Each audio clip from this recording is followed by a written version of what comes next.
Welcome everyone to the Katoch initiative. Today we'll be talking about TOEFL, that is Test of English as a Foreign Language. Uh, why do we need TOEFL?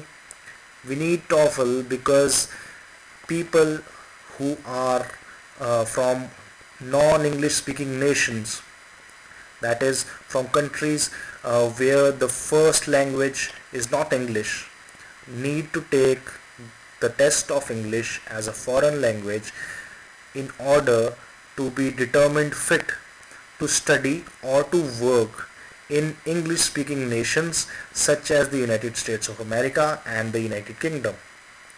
For more information, visit this link and you can register there for the TOEFL. As soon as you register, obviously the pressure will build on and you will start studying. Um, so the TOEFL consists of 4 sections. First is the reading section. As the name suggests, the reading section will contain certain passages. All those passages will have certain questions related to them, just like in comprehension on the GMAT. And once you go through those questions, you'll be able to score higher or lower according to your performance. The listening section. The listening section is where the TOEFL begins to differentiate itself from the other tests. So when you look at the listening section, you will find that there are certain lectures or certain dialogues going on between two people, some conversations. So you will have to listen to those conversations very carefully in order to understand what they are saying. And if you don't really understand the foreign accents, then we move on to the speaking section. As the name suggests, you will be required to speak on certain topics, or however that may be. There may be a reading passage, and related to that there may be some conversation going on, and then you have to speak combining the data from the reading passage and the conversation. And then finally there's the writing section. In the writing section you will be required to write 2 essays, and how to write those essays I'll come to that a little bit later. And then this is something that you need to know, and you don't need to memorize it, nor do you need to know how many questions are in the long form or in the short form. So usually what happens is 1 or 2 sections will be in the long form. What that means is there'll be more passages. Let's say if it's a reading section, then there'll be more passages to read, and if it's the listening section, then there'll be more conversations to listen to than usual. Okay, so let's move on to the next slide. Just remember that TOEFL is a very easy test to take. You just need to prepare for a week max, and you'll be able to score very well. So I am just giving you the tips on how to score above 100. The first thing is obviously know the questions and how to approach them. It looks simple. I've written it as simple, but it's not simple. What I really mean is that a lot of people who have like very fluent conversations in English fail on the real test, that's TOEFL. That's because they are not prepared for the kind of format that is expected, or that the kind of format that the TOEFL presents them on test day. What I mean is that usually what will happen is let's just say there is a passage to read. Once you read through that passage, you will be given 15 seconds to prepare some argument, counter argument, and in that time, 15 seconds is a very less time. So even if you are really good at speaking, let's say 15 seconds, in 15 seconds I don't think you will be able to prepare a very well written speech, right? But if you practice, you'll know that okay, this is the kind of question that is about to come. Once you know the kind of question that is about to come, the format of the questions, and you know the approach to those questions, TOEFL is very easy. So how do you determine the approach? Well, have templates prepared and memorize them beforehand. and use them on test day. Okay, and finally, when you have templates, all you need to do is practice as much as you can, practice on as many official questions as you can. ETS has its own book out there, the official book for TOEFL, and so just go through that. The material in it is really good, but as you'll find out on the next slide, there is something more that you can do to get a good score. Okay, and I scored 115 out of 120 on TOEFL. How did I score that? Well, just go to this link, open this link, and there are video classes by this instructor. These video classes are the best classes they are, and these classes are free. So if you don't take advantage of these free classes, I mean, you would be at a disadvantage. Okay, because this guy really helped me. I mean, I didn't really prepare that much, but whatever I prepared as far as the templates are concerned, I used that link.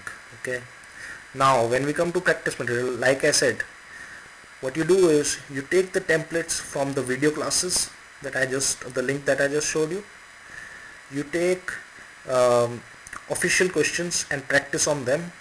Once you run out of official questions, go out there and buy a Barron's book.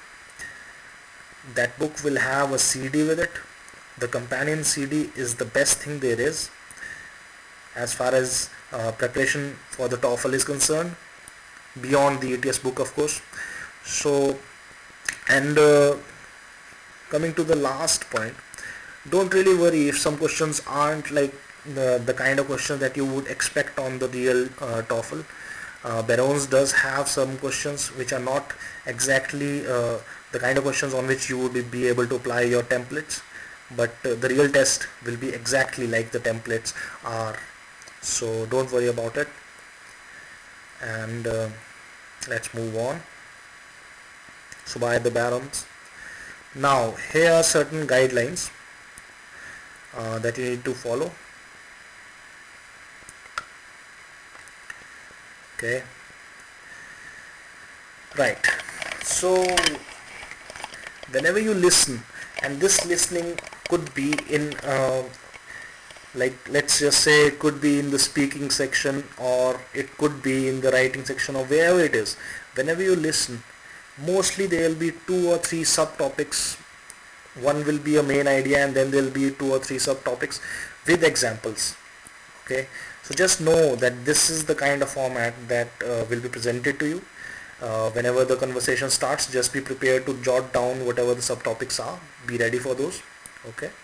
Secondly, whenever you write about a lecture or a conversation you just listen to, remember, they don't expect you to remember everything, because lectures, like let's just say if you listen to a lecture for 45 seconds or 2 minutes, there may be a lot of factual information on that. They don't expect you to remember everything, so don't just try to jot down everything in one go. Okay, they just expect you to have, like, let's just say, like I told you, 2 or 3 points. They don't expect you to have knowledge of everything that the professor has talked about or the conversation has really talked about. Okay, now when we come to the reading section questions will be in the same sequence as the paragraphs on the passages. What that really means is, the first question on the TOEFL for the reading section will come from passage 1, right? From passage 1's paragraph 1, whatever is in that paragraph 1, that will come in question number 1.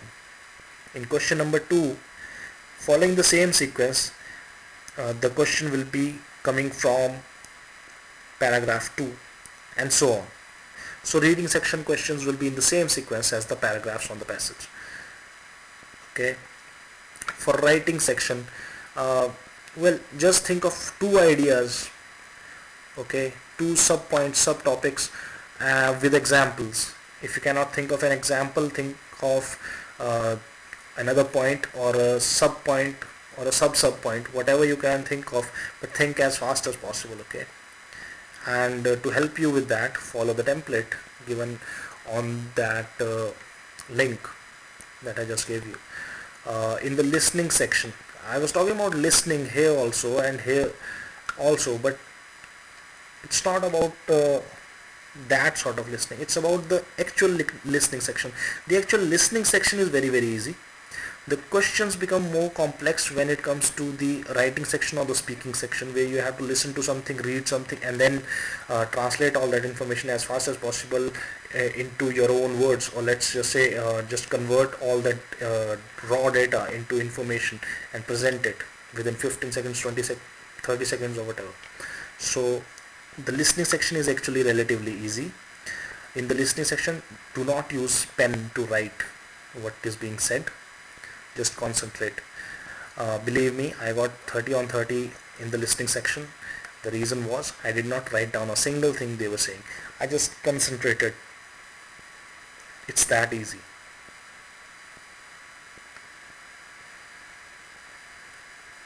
Okay. So finally, here's my score. I got 28 out of 30 on the reading section. In the reading section, I got 30 on 30. In the listening section, I got 27 on 30 in the speaking section, and I got 30 on 30 in the writing section. So the total came out to be 115. Okay. So what else do you need to know? Oh, wait a minute.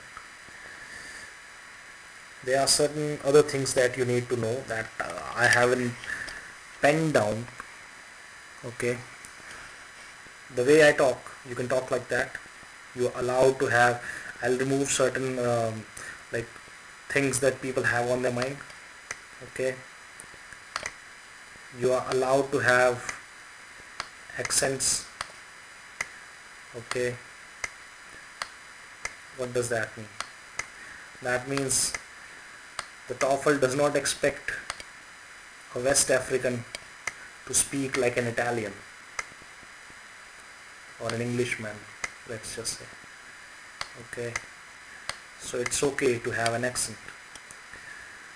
Okay, it's also okay if you pause just like I did, using words like uh, all those things. It's okay, they do not deduct marks for that.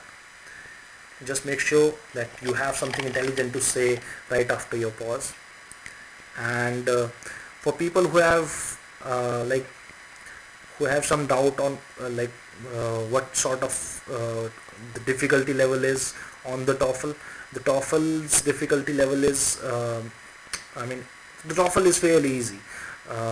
It's prepared in such a way that some student who is from an arts background can also just come and take the TOEFL and get a good score.